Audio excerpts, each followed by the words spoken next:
우리가 지금 말씀을 나누기 전에 잠깐 기도하고 말씀을 나누고 싶습니다. 박정자 권사님이 오늘 아침에 하나님의 부르심을 받으셨어요. 위에서 잠깐 기도하고 같이 하나님 말씀 나누도록 하겠습니다. 기도하겠습니다. 거룩하신 주님, 우리 사랑하는 박정자 권사님 하나님의 부르심을 받은 날, 저희는 온 마음을 다해 하나님께 예배하기 위해 이 자리에 모여 있습니다. 이 교회를 처음 시작할 때부터 함께 그 자리를 지켰던 권사님의 이제 빈자리가 우리 안에 깊이 느껴지는 그런 시간이 다가오고 있습니다. 주님, 우리가 늘 삶을 살아가는 데 있어서 어쩔 수 없이 마주하는 그 죽음이라는 슬픔 가운데 우리들이 묶여있지 않고 하나님이 새롭게 마련한 부활의 은혜와 천국에서의 삶을 저희가 간절히 소망하기 원하오니 그곳에 고통 없이 하나님께 온전히 예배하는 그 마음으로 우리와 늘 동행하는 권사님을 생각해 봅니다. 이 시간 슬픈 마음, 또 여러 가지 복잡한 생각들이 우리를 가득 감싸고 있지만 그럼에도 불구하고 위로의 하나님이 우리를 든든히 붙들어 주심으로 우리가 함께 꿈꾸고 소망했던 모든 시간들을 다시 기억해내므로 하나님의 위로를 더 깊이 느끼는 거룩한 시간 되도록 인도하여 주시옵소서. 감사드리며 예수님의 이름으로 기도합니다. 박정자 권사님은 저희 교회가 시작할 때 가정예배, 그러니까 집에서부터 예배 드리셨던 분이에요. 오랜 병환 중에 계셨는데 주일날 아침에 하나님의 부르심을 받으셨어요. 그래서 제가 아침에 가서 가족들 뵙고 이렇게 왔는데 제 마음 한구석에 여러 가지 생각이 들었어요. 그래서 이 시간을 망설였어요. 기도를 할까 말까 하다가 하나님 우리에게 주시는 마음은 위로가 더 크다는 생각이 들었습니다. 우리 옆에 분과 인사 나누겠습니다. 주님의 평화가 함께하기 원합니다. 혹은 위로의 하나님이 함께 하시기 원합니다. 이렇게 인사하세요. 앞뒤로. 네, 반갑습니다.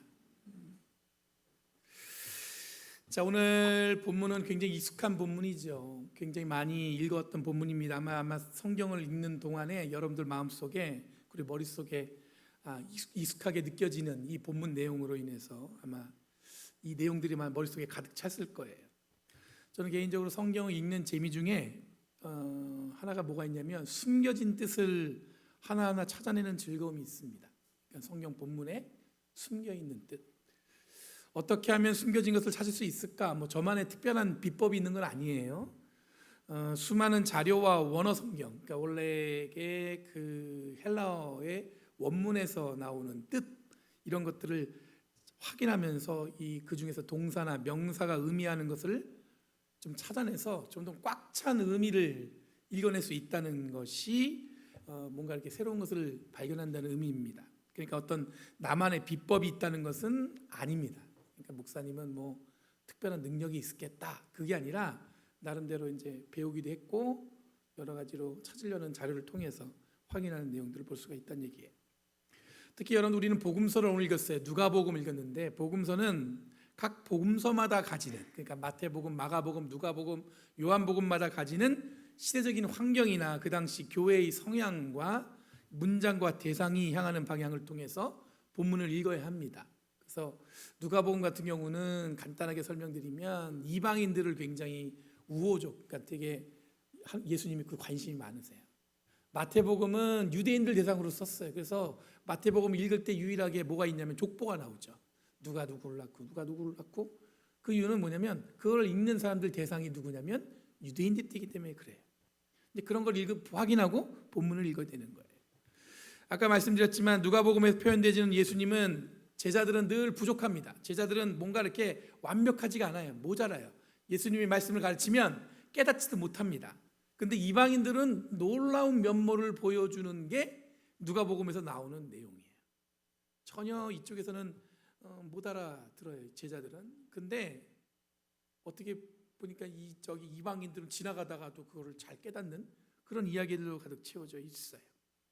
여러분, 이런 이해를 가진다면 오늘 본문에서도 율법 교사의 질문을 예수님이 받아쳐서 질문을 던지는 방식은 기존의 어떤 이해와 그리고 익숙한 곳에서 좀 더 어떤 쪽으로 가는 거냐면 낯설고 생각해보지 못한 곳을 향해서 우리의 마음과 몸을 펼쳐가기를 바라는 예수님의 복음의 방향, 다르게 표현하면 예수님이 선포하신 하나님 나라의 운동의 방향을 확인할 수가 있습니다. 그러니까 유대인들한테 익숙한 것에서 벗어나서 예수님이 말하고 싶었던 것은 너희들이 익숙한 것을 좀 내려놓고 하나님이 원하시는 게 진짜 무엇인지를 보아라, 이런 의지로 오늘 본문을 아마 기록했다는 것을 기억하시고 보시라는 뜻입니다. 여기서 낯설고 생각해보지 못한 곳을 향해 간다는 의미는 무엇일까 질문할 수 있습니다. 낯설고 생각해보지 못한 것, 한번 질문해 볼게요. 여러분들은 새로운 환경에서 여러분들은 잘 적응하시나요? 아니면 두려움이 먼저 오시나요? 새로운 거 받을 때마다 나는 그럼 다르게 표현해 볼게요. 여러분, 다른 나라 음식을 먹을 때 기쁨으로 야 맛있겠다 먹어요? 아니면 두렵고 떨리는 마음으로 드세요? 야 맛있겠다. 두렵고 떨릴 수도 있고 굉장히 걱정되죠. 그래서 저는 절대로 뭐 이건 저는 못 먹어요, 이런 분들 계시는데, 하여튼 이제 사람마다 다 다릅니다. 여러분, 우리는 삶의 선입관이 꽤 지배적으로 우리를 지배합니다. 경험해보지 못한 것을 어떻게 안다는 것은 굉장히 힘들죠. 그래서 한 번도 경험하지 못했지만 대충 알 것 같다, 이런 생각을 하는 분도 계시고, 예전에 경험했어요 한번. 근데 계속해서 이것이 어때요? 바뀌지 않고 지속될 것이라는 것이 우리들이 생각하는 어떤 그런 착각일 수 있습니다. 이런 것들은 흔하게 우리의 삶에서 경험되어지고 꽤 많이 우리를 어떻게 해요? 지배하고 있을 수 있습니다. 옛날에 경험했을 땐 그랬어도 지금은 다를 수 있는데 그렇지 않다는 거죠. 그런데 왜 예수님은 이런 선입관 또는 경험해 본 것에 대해서 벗어나 새로운 것, 낯설지만 그런 자리, 그런 사람들과의 관계를 세워가기를 바라실까? 이게 하나님 나라의 운동, 즉 복음과 어떤 관계가 있을까 궁금하죠. 왜 예수님은 좀 유대인들이 살아왔던 방식대로 그냥 살면 되는데 전혀 새로운 것들을 선포하시고 가르치시고 이야기하셨어요? 왜 예수님은 그랬을까? 좀 개인적으로 가장 재미있는 이야기의 맥락은 어떤 거냐면, 예상치 못한 반전 또는 내가 알고 있었던 것을 넘어서서 새로운 경지를 깨닫게 해줄 때 굉장히 경이로움을 느낄 때가 있습니다. 아, 그런 게 있구나. 아, 이렇게도 볼 수 있구나. 그럴 때가 있어요. 우리 아이들이 좋아하지만 처음에 제가 해리포터는 해리포터라는 소설이 있잖아요. 지금 영화로도 알려졌지만 처음에는 이게 소설로 나왔어요. 이게 출판되었을 때, 그리고 이게 영화로 만들었을 때 제가 느꼈던 건 굉장히, 아니 어떻게 이런 상상력을, 그리고 제가 놀란 건 뭐냐면 소설을 읽은 대로 영화를 만들어낸 거예요. 그러니까 그 소설을 읽으면서 머릿속에 그렸던 게 영화로 너무 잘 만들었다는 생각이 들었어요. 야, 어떻게 이렇게 잘 만들었을까? 나중에 들어보니까 이 해리포터를 쓴 이 작가는 난방도 되지 않은 골방에서 싱글맘이었던 것 같아요. 굉장히 어려운 삶을 살았는데 그분이 썼다고 하기에는 그분의 현실과 이 소설의 내용은 너무 극단적으로 차이가 있다는 것에 놀란 적이 있어요. 대단하다. 혼자 아이를 키우면서 추운 골방에서 이 소설을 이렇게 썼다니. 단지 여러분들 소설만 느끼는 게 아닙니다. 여러분들 스타워즈라는 영화 보시나요? 포스 비 위드 유. 이거 하나로 굉장히 미국뿐만 아니라 전 세계가 굉장히 주목하는 영화죠. 우리들의 어떤 상상력 그 이상을 누리며 꿈을 키우는 자들이 이 존재하고 있다는 것에서 우리는 어떤 생각이 드냐면, 우리들의 어떤 지적 공간이나 이 상상력의 경계를 어때요? 넘어설 수 있다는 그런 생각을 해보게 됩니다. 요즘에 많이 구설수에 오르지만 앨런 머스크라는 사람은 이 스페이스 X라고 해서 이러면 자꾸 이렇게 로켓을 쏘잖아요. 그 사람도 이 스타워즈의 영화적인 어떤 이 상상력을 실제적인 자기의 꿈에 실현하고 싶은 마음에서 시작했다고 그럽니다. 아마존을 창립한 제프 베조스도 스타워즈의 영향을 받아서 블루 오리진이라는 회사를 설립했어요. 그래서 여러분들 가보시면 어떤 꿈을 갖고 있느냐, 근데 그분이 어디서 모티베이션, 상상력을 이렇게 딱 영향을 받았냐면 그 스타워즈라는 영향을 통해서 결국 현실에 자신의 삶을 어떻게 보면 희생하면서 그 일들을 이뤄내려고 노력하고 있는 거예요.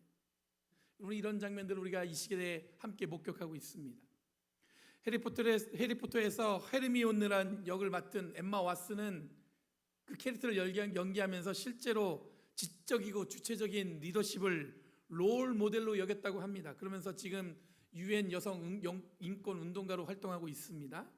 그리고 실제로 자신의 어두운 삶을 해리포터에 등장하는 많은 이야기들이 스스로를 일으켜 세우는데 큰 힘이 되었다고들 이야기합니다. 저희 딸도 해리포터를 굉장히 애착하고 있어요. 왜냐하면 마치 자기의 어떤, 저희 집안에서 여기 이민 왔을 때 가장 먼저 고생했어요. 왜냐하면 저는 이민 와서도 한인교회에 있으니까 영어에 대한 두려움이 없었는데 우리 아이는 오자마자 미국 학교에 던져졌거든요.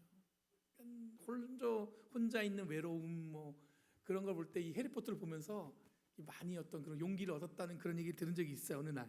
그래서 꼭 가야 된대. 어딜? 유니버설 스튜디오. 가서 뭘 했냐? 지팡이를 사야 된대. 지팡이를. 뭔지 아시죠? 네. 그래서 내가 그때 얘가 깊이 동화되었구나 그걸 느꼈어요. 저는 여기서 이런 소설과 영화를 통해 현실적인 삶을 깨우치는 일반적인 경험들이 과연 지금 이 교회 한자리에서 예배하는 우리들에게도 비슷하게 경험되어져 있을까에 대해서 궁금합니다. 우선 여러분들, 우리가 믿는 예수는 우리가 알고 있는 것보다 더 모험적이고 파격적인 인물이었던 점을 우리는 기억해야 됩니다. 신앙적으로 심적인 어떤 신비로움이 가득한 종교적 인격체로만 우리들은 이야기합니다. 예수님은 아주 저 높은 멀리 우리를 구원하신 구원자 맞죠? 근데 그것만 본단 말이에요. 근데 사실 예수님은 그 시대에 가장 모험적이고 사람들이 한 번도 들어보지 못했던 이야기를 했던 이야기꾼이었습니다. 그리고 상상해 본 적이 없는 일들을 하나님 나라, 즉 복음의 기본으로 선포하신 분이라는 점을 우리는 기억해야 됩니다. 사람들은 현실을 허우적거릴 때 예수님은 뭘 말씀하셨냐면 저 멀리 하나님이 계획하시는 꿈과 비전, 그리고 어떤 계획을 갖고 계신지에 대해서 선포하신 거예요. 그 당시에는 전혀 생각해 보지도 못하고 전혀 꿈꿔보지 못한 이야기를 예수님이 말씀하셨다는 얘기예요.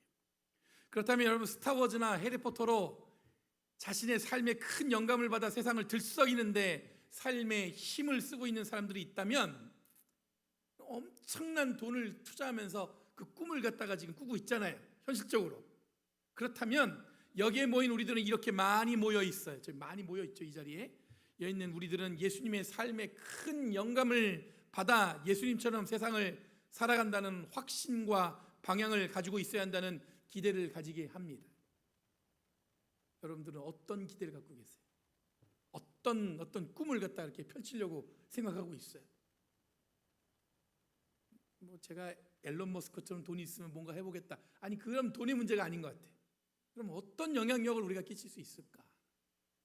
여러분, 이렇게 말씀드리면 굉장히 부담스러우시죠? 네, 맞습니다.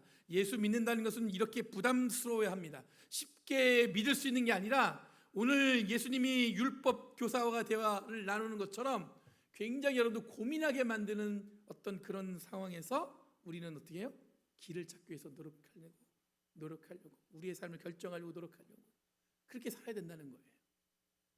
오늘 율법교사는 예수님께 영생에 대해서 묻고 있습니다. 25절에 보면 율법교사가 뭐라고 얘기해요? 시험하려고 질문한다고 하죠. 내가 무엇을 해야 영생을 얻습니까? 이 시험을 한다는 얘기는 뭐냐면 자기가 이 정해진 답이 있다는 뜻이에요. 이 질문에 예수님이 답할 리가 없어요. 뻔하게 왜 그렇게 질문했는지 알거든요. 그래서 예수님이 이렇게 묻습니다. 율법에 무엇이라고 기록하였으며 너는 그것을 어떻게 읽고 있느냐? 이렇게 물어요. 이 장면을 통해 우리는 흔한 재미를 느낍니다. 뻔하지 않고 예수님께 던져지는 시험을 율법 교사에게 어떻게 해요? 넘겨버린 것입니다. 율법 교사는 예수님이 되갚은 질문, 제가 일부러 이 장면을 갖다가 되갚은 질문이라는 뜻을 썼어요. 원래 율법 교사가 질문을 던졌는데 예수님이 그 질문을 받자 어떻게 했어요? 질문으로 되갚은 거예요. 그분들이 질문했는데 얘가 지금 시험을 하기 위해서 질문한 줄 알았어. 그래서 지금 되갚은 질문으로 제가 이름을 지었어요. 이 되갚은 질문에 신이 나서 율법교사가 자신이 알고 있는 것을 이야기합니다. 27절에 보면 내 마음을 다하고 내 목숨을 다하고 내 힘을 다하고 내 뜻을 다하여 주 너희 하나님을 사랑하여라. 또 내 이웃을 내 몸과 같이 사랑하여라 했습니다. 28절 예수님께서 이렇게 말씀하십니다. 뭐라고 하냐면 내 답이 옳다. 그대로 행하여라. 그리하면 살 것이다. 여기에 이제 굉장히 무거운 답이에요. 내 말이 옳아. 근데 그대로 살아야 돼. 그러면 너는 살 거다. 여러분, 이 본문은 이 율법교사가 한 얘기는 신명기 말씀과 레위기 말씀을 섞어서 한 얘기입니다. 자기가 스스로 생각해도 완벽한 대답이라고 느꼈던 것 같습니다. 그러고는 29절에 이렇게 얘기합니다. 자기를 옳게 보이고 싶어서. 진짜로 율법교사가 원했던 장면이 여기에 등장하고 있어요. 이 단어에 옳게 보이고 싶어서. 원어 성경에서는 디카이오라는 단어를 사용했어요. 이 디카이오라는 단어는 스스로를 어떻게 해요? 의롭고 인정받기 위해서라는 뜻이에요. 그러니까 뭐냐면 그냥 내가 옳게 보인다 이런 뜻이 아니라 봤죠? 내가 맞죠? 내가 올 테니까 이런 의미예요. 그러니까 지금 본문을 보면 이 문장은 여러분들 어떤 뜻이냐면 율법교사가 예수님한테 어떠고 있는 거예요? 지금 마음대로 어깨에 힘을 딱 주고 내 말이 맞죠? 아마 예수님 이거에 반박할 수 없을 거예요.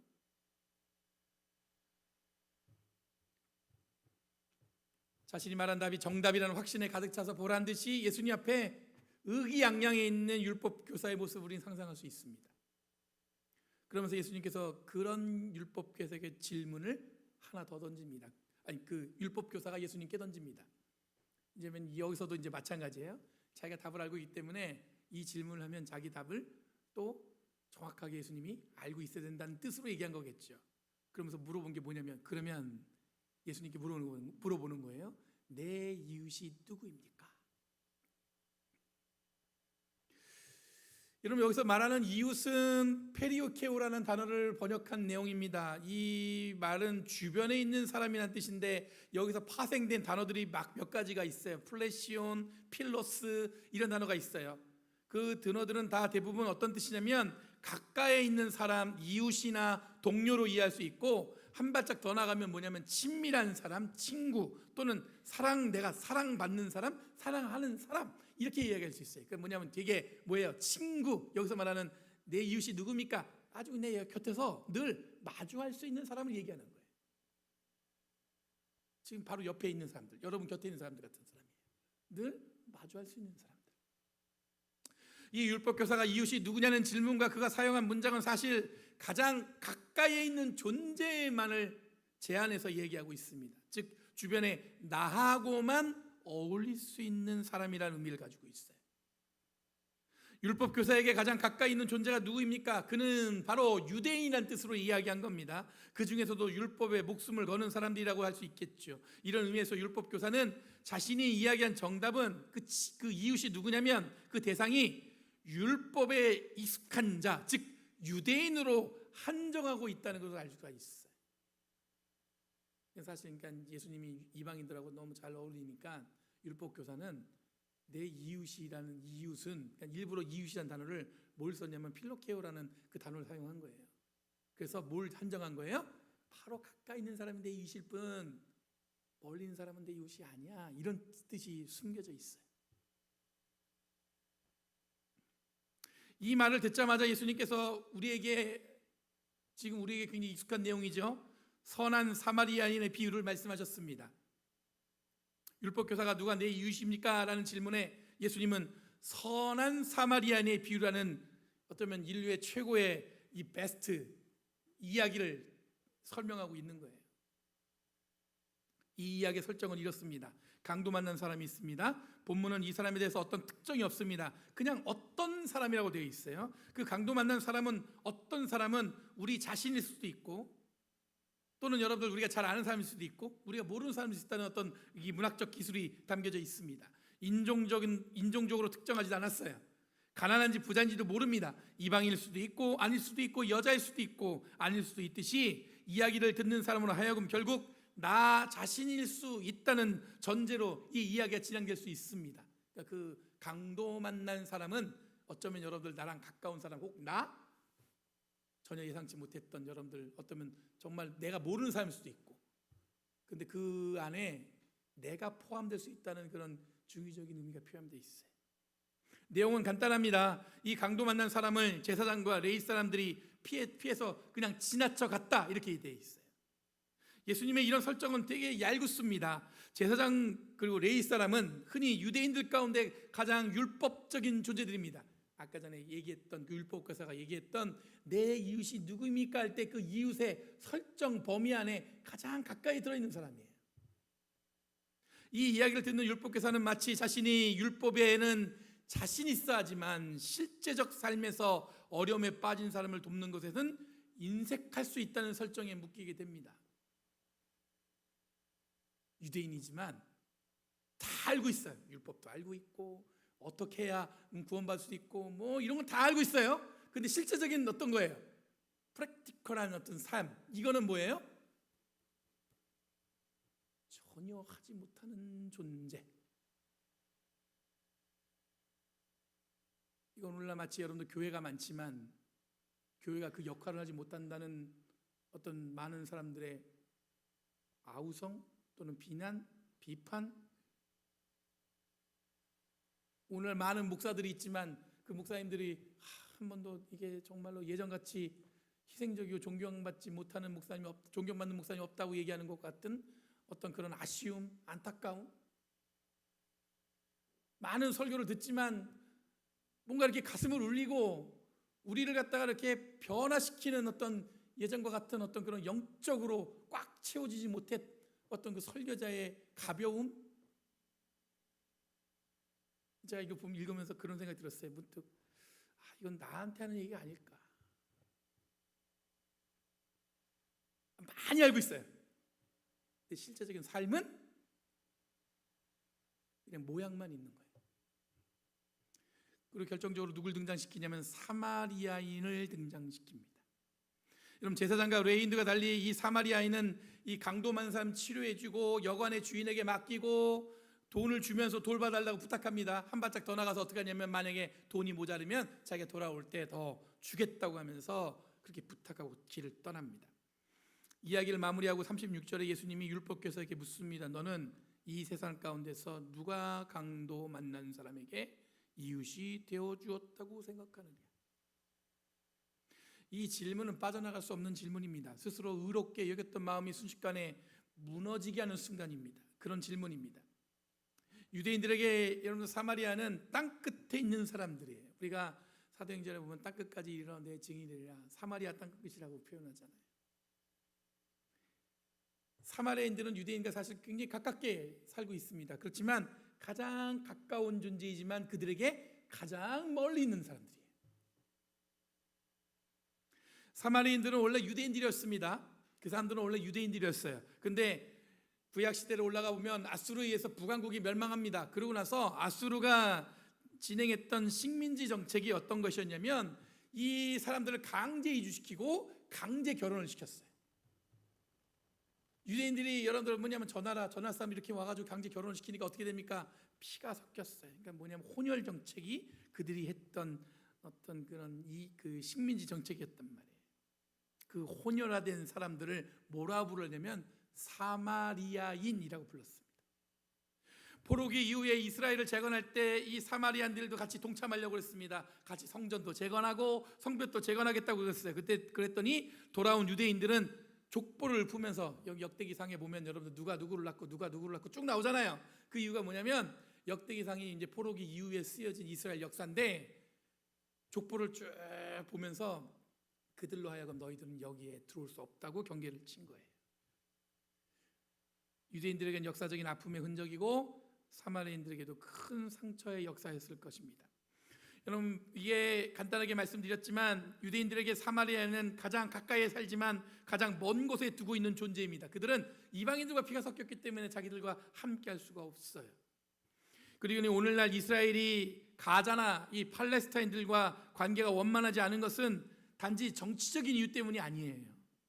가장 멀리 있는 존재라는 생각 때문에 쉽게 어떻게 보면 함부로 대해도 된다는 생각이 그들 안에 있을지도 모릅니다. 왜냐하면 완전히 그들은 자기들과 상종할 수 없는 존재들이었기 때문에 그렇습니다. 37절에 예수님의 질문에 율법교사가 세 사람 중에 누가 강도 만난 사람들의 이웃이냐 했을 때 사마리아인입니다 라는 말 대신에 어떤 말을 썼냐면 자비를 베푼 사람입니다 라고 말한 이유도 바로 여기에 연장선상에서 이해할 수 있습니다. 그들의 입에서 사마리아인을 이야기하지 않았어요. 본문은 우리에게 어떤 사람이 선한 사람인가를 판단하는 것을 묻는 게 아닙니다. 그 중에 어떤 사람이 본받을 사람이냐, 그걸 묻는 게 아니에요. 이웃에 대한 율법 교사의 질문에 대해서 예수님은 결국 가장 이웃이라고 할 수 없는 사람, 또는 차마 이 사람과 내가 가까이 할 수 있는 존재라고 여기지 않는 사람조차도 우리는 이웃이라고 할 수 있어야 하는 것이 예수님이 가르치고 하나님 나라가 향하는 방향에서 우리들이 확인해야 되는 복음의 핵심이라는 것을 보여주고 있어요. 율법교사는 이웃은 단지 어떤 사람이에요? 나와 가까이 있는 사람이야. 나랑 생각이 통하는 사람이야. 나랑 짝이 맞는 사람이야. 근데 예수님 뭐라고 말씀하세요? 나와 전혀 다른 사람도 너희 이웃일 수 있다. 나랑 가장 멀리 있는 사람도 나의 이웃이 될 수 있다. 나랑 완전히 달라도 이웃이 될 수 있다. 인종이 달라도, 언어가 달라도, 성별이 달라도 우리는 어떨 수 있어요? 이웃이 될 수 있다. 이 얘기를 하고 있는 거예요. 그게 바로 복음의 방향이고 하나님이 원하시는 방향이란 뜻이에요. 이런 가장 부담스러운 존재 또는 내가 가장 미워하는 사람을 우리들은 내 이웃을 내 명과 같이 사랑하라라고 이야기할 때, 사용할 때 이웃의 의미라는 것이 오늘 본문에서 우리에게 이야기하는 방향입니다. 한번 생각해 보세요. 여러분들에게 가장 멀리 있는 사람이 누구예요? 남편? 예스. 남편이 맞다는 사람이 있어요. 가깝지만 먼 당신. 마지막에 너도 이와 같이 하라는 예수님의 명령은 사실 우리들에게도 선포되어지는 말씀입니다. 가장 나와 상관없다는 존재 또는 별로 신경 쓰지 않아도 되는 일이나 존재들이 결국 내가 하나님을 사랑하듯 사랑해야 할 존재라는 것이 예수님이 선포하신 복음의 방향이라는 사실을 기억해야 됩니다. 본문은 명확하게 지금 이 자리에 있는 우리들에게 말씀하십니다. 내가 가장 부담스러워하는 존재 또는 싫어하는 사람, 가장 멀리 있는 사람이 바로 누구냐면 내 이웃이다. 그리고 그 이웃을 사랑하기 위해서 이와 같이 하라. 그 예수님 말씀에 우리는 귀를 기울여야 합니다. 이런 뻔한 이야기지만 쉽지 않은 내용으로 가득합니다. 우리는 선한 사마리아인의 비유를 읽을 때마다 우리를 겸손하게 하시는 하나님의 손길을 경험하게 됩니다. 다 아는 것처럼 이 세상을 살아가지만 내가 원하는 것을 알아가는 데는 익숙해요. 근데 내가 원치 않은 것을 알고 사랑하는 것에는 여전히 우리는 연약하다는 사실을 기억해야 됩니다. 다 그렇잖아요. 그렇죠? 내가 하고 싶지 않은 건 여러분 관심이 없잖아요. 그들에게 관심이 없어요. 내가 하고 싶은 것만 관심이 있지. 여러분, 가장 가까운 사람을 사랑할 줄 아는 교회가 가장 좋은 교회라고 지난번에 말씀드렸어요. 기억나세요? 그래야 교회도 부흥할 수 있다고 지난주에 말씀드렸어요. 어떻게 가까이 있는 사람도 사랑 못하는데 어떻게 교회가 부흥할 수 있겠어요? 한 가지 더, 우리는 여기서 내가 여기까지로만 생각했던 경계를 넘어서 땅끝으로 표현할 수 있는 나와 가장 멀리 있는 존재를 사랑할 수 있는 용기를 가지는 것이 하나님 나라의 백성으로서 살아가는 삶의 방향이라는 것을 기억하는 저와 여러분 되길 간절히 바랍니다. 여러분들 마음속에 경계를 걷고 사는 사람도 있죠. 저도 있어요.